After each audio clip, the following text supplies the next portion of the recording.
তুই সত্যি করে কত আমার মায়ের এই অবস্থা কেন করছো? চাষি আমি আপনার মায়ের শিক্ষা দিছি, অতীত শিক্ষা দিছি।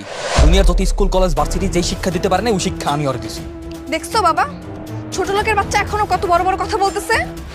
চাচা, আপনি আপনার মায়ের লেখাপড়া করে শিক্ষিত বানাইতে পারছেন, কিন্তু পারিবারিক শিক্ষা দিয়া আর মানুষ বানাইতে পারেন নাই। একটা কথা মনে রাখেন, আপনি আপনার মায়ের যে অতিরিক্ত ভালোবাসা দিয়ে লাই দিয়ে বড় করছেন, আপনার এই ভালোবাসাই এদের কালছা বই খারাইব। তুই কি কর? পুরো এই গ্রামবাসী আপনার সম্মান করে, আপনার ডরে সবাই আপনার উপরে উপরে সালাম দেয়, ভালোবাসে, কিন্তু ভিতরে ভিতরে আপনার পিছনে সবাই আপনার নামে থু ফালায়।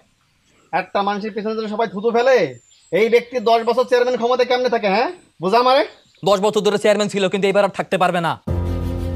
আপনি কি মনে করছেন গ্রামবাসী জানে না? আপনার এক কুলাঙ্গার মাইয়া গ্রামে বইয়ে যা যা শুরু করতেছে, গ্রামবাসীর লোকে যা যা করতেছে, আপনি এগুলো দেখে না ভান করে থাকেন আর বুঝে না বোঝার ভান করে থাকেন। গ্রামবাসী এগুলো সব কিছু জানে। সামনে নির্বাচন আইতেছে, দেখবো তো সামনে নির্বাচনে আপনি কয়টা ভোট পান। আমি লেখা দিমু, সামনে নির্বাচনে আপনি একটা ভোটও পাইবেন না, আপনি পাস করবেন না। তোর মতো শকুনের দয়া না গরু মরবে না। বাবা, তুমি দাঁড়িয়ে দাঁড়িয়ে কি শুনতেছো? লেকচার শুনতেছো? পিঠে আর হাত পা সবকিছু ভেঙে দাও। যে মানুষটা মরার ভয় করে না, হ্যাঁ হাত পা ভাঙ্গের দর দেখে কি লাভ? চাচা, আপনি গ্রামের চেয়ারম্যান, আমাকে শাসক। আমরা সারাটা জীবন আপনার সেবা নিছি, কোনোদিন আপনার কথার উপরে কথা কই নাই, মাইনা নিছি, যা ইচ্ছা তাই কইছেন। চাচা, একটা কথা মনে রাখেন, মানুষ বাঁচে কয়দিন? মানুষ যেই কয়দিন বাঁচে ওই কদিন সম্মান নিয়ে বাঁচার চেষ্টা করে।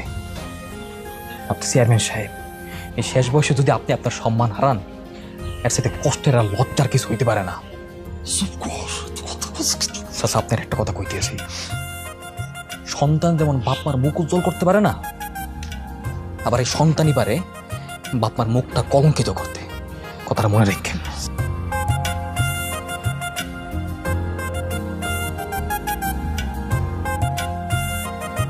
পপ্পু, ওদের বাদন খুলে থেকে ছেড়ে দেও দিকে।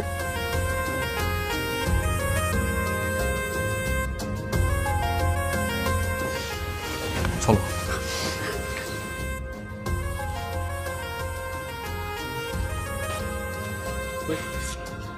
এই তোমরা সব বেঁচে যাও। এই চলো চলো চলো চলো। একদম ঠিক কাজ করছি।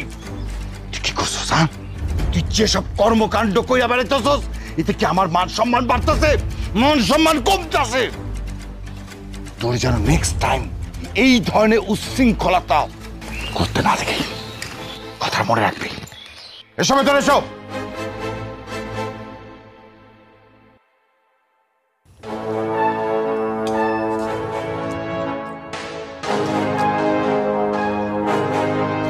কি ব্যাপার শ্রাবণী, চুপচাপ বসে আসিস, খাইতেছিস না কেন? হ্যাঁ, খাবো না আমি। একে তো ছেলে আমাকে সবার সামনে অপমান করলো, তার উপর তুমি আমাকে অপমান করেছো। একদম ঠিক কাজ করছে। এতদিনে আপনি সঠিক সিদ্ধান্ত নিছেন। বুবু কি বুবু কি থাপড়া মধ্যে রাখা? এই তুমি চুপ করো। শোন মা, মুন্সি পোলাদ আমার চোখ খুইলা দিছে। আমার বয়স হয়েছে, যতদিন বাঁচি সম্মান নিয়ে বাঁচতে চাই। তাছাড়া সামনে নির্বাচন, আমি চাই না তোর এই ঘটনা নির্বাচনে কোনো প্রভাব পড়ুক। তাছাড়া পোলাডার বয়সে ছোট হলে কি হইব, ওর মাথায় বুদ্ধি আছে। গ্রামে